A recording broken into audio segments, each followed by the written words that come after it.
The book of Daniel. The story is set right after Babylon's first attack on Jerusalem, and they had plundered the city and its temple and taken a wave of Israelites into exile. Among them were 4 men from the royal family of David: Daniel, who's later named Belteshazzar, and his 3 friends who you probably know by their Babylonian names, Shadrach, Meshach, and Abednego. This book tells of their struggles to maintain hope in the land of their conquerors.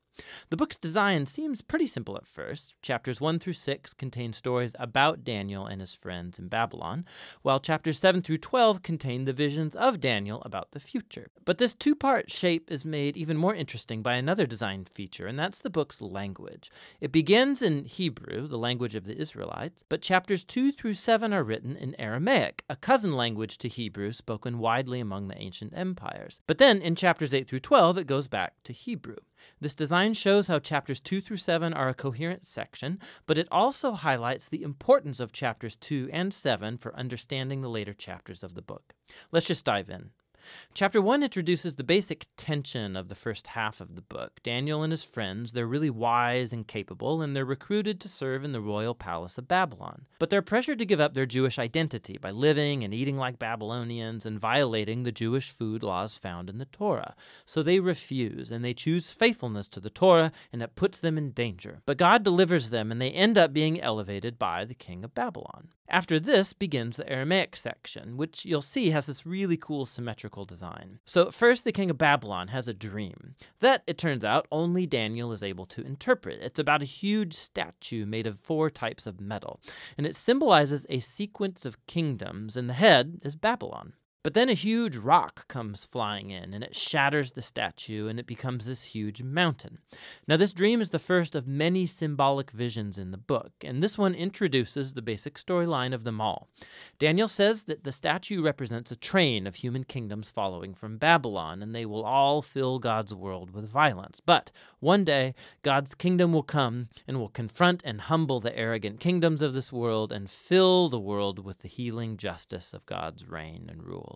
After this, chapter 3 tells the famous story of Daniel's 3 friends who refuse to bow down and worship a huge idol statue, which, like the statue in chapter 2, represents the king and his imperial power.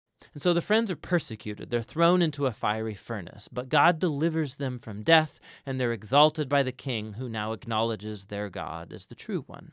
After this come a pair of stories about 2 Babylonian kings, the father, Nebuchadnezzar, and then his son, Belshazzar. They're both filled with pride because of their imperial power, and so, like in chapter 2, God warns them both through dreams and then visions, which, also like chapter 2, only Daniel can interpret. He says that both kings are to humble themselves before God, and both kings arrogantly resist.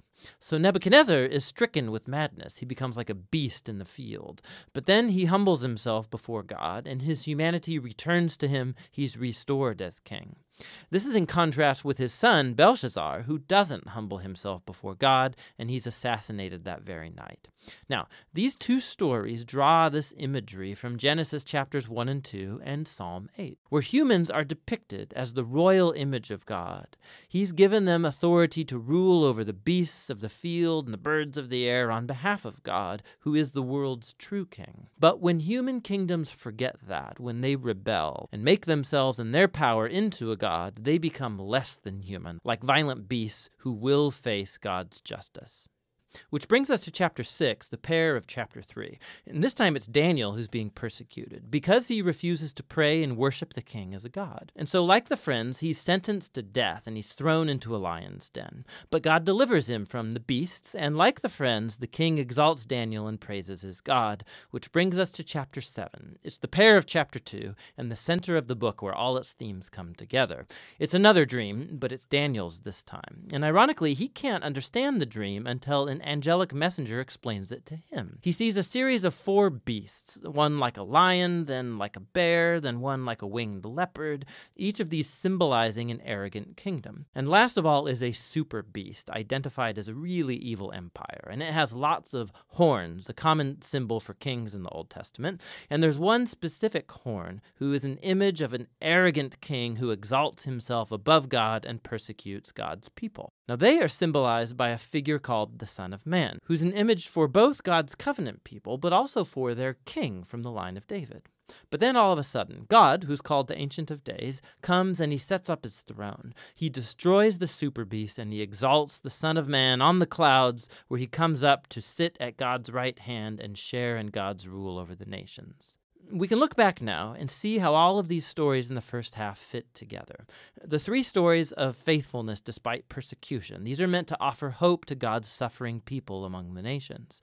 But they suffer because human kingdoms have rebelled against God and have become beasts.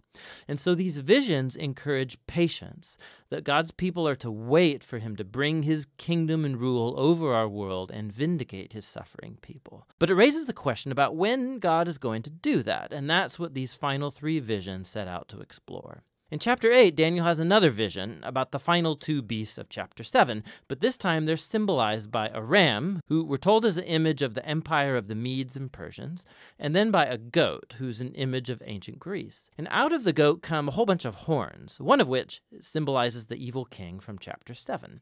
And we're told more about him, that he will attack Jerusalem and exalt himself above God and defile the temple with idols. However, in the end, he will be destroyed by God, who will exalt his people and his kingdom. Now, by chapter 9, Daniel is very puzzled, especially as to when all of this is going to take place. And so he consults the scroll of the prophet Jeremiah, where God said that Israel's exile would only last 70 years. So for Daniel, the 70 years is almost up. And so he asks God to fulfill his promise soon. But an angel comes and informs him that Israel's sin and rebellion has continued.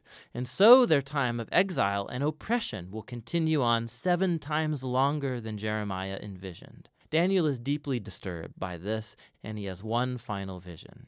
We're shown the same sequence of kingdoms. It's Persia, then Greece, and Alexander the Great, followed by lesser kings, all leading up to this final king of the north, who will invade Jerusalem, set up idols in the temple, and exalt himself above God. But then, all of a sudden, this king comes to ruin. Now, there's been endless debate about what all of these visions refer to. Many see a clear connection to the exploits of the Syrian king Antiochus in the 160s BC. He killed many faithful Jews in Jerusalem and set up idols in the temple. Others think it points forward to the Roman Empire's role in the execution of Jesus and the destruction of Jerusalem and the temple in AD 70. And still others think it will be fulfilled in future events that have yet to happen when Jesus will return. Now the problem is that the symbols and the numbers, they don't quite match any of these views perfectly. But it opens up the possibility that in a sense they are all right. The book of Daniel has been designed to offer hope to all future generations of God's people. It did so in the days of Antiochus's empire, and it has ever since. This is why Jesus could use imagery from Daniel to describe and confront the oppressive leaders he confronted in Jerusalem. This is why John, the visionary who wrote the Revelation, could adapt Daniel's visions and apply them to Rome of his day and also all future oppressive empires. And so the point of Daniel is that all generations of readers can find here a pattern and a promise. It's a pattern that human beings and their kingdoms become violent beasts when they glorify their own power, when they redefine right and wrong and don't acknowledge God as their true king. But Daniel also holds out a promise that one day God will confront the beast. He will rescue his world and his people by bringing his kingdom over all nations. And so for every generation, this book speaks a message of hope that should motivate faithfulness. And that's what the book of Daniel is all about.